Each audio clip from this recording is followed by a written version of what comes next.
Episode 10. The Sound of Home. It began like any other humid day in the jungle.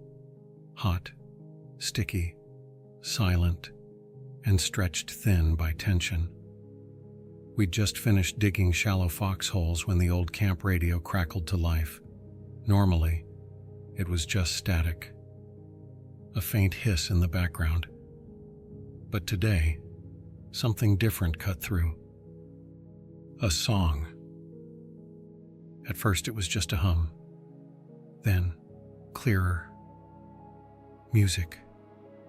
A melody, familiar yet distant.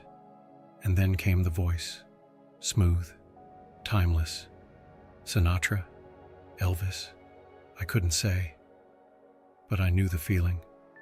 It was America. It was home. I froze.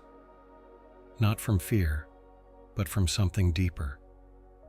Like part of my soul had reached out through that radio and touched something I'd forgotten I still had.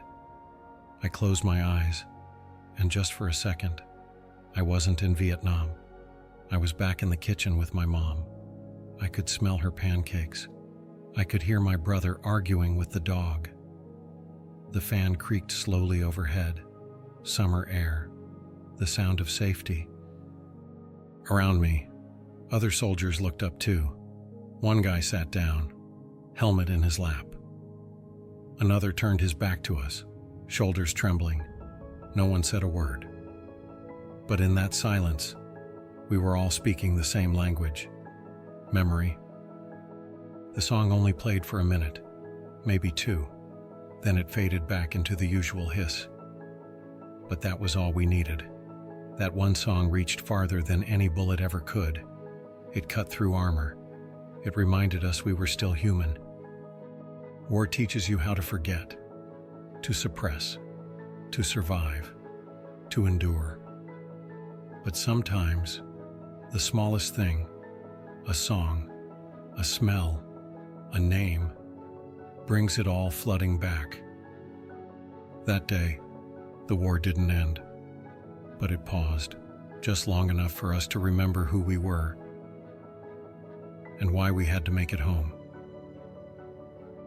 10 chapters, a letter, a goodbye, a march, a firefight, a song, a brother, a memory. These are not just moments in a war.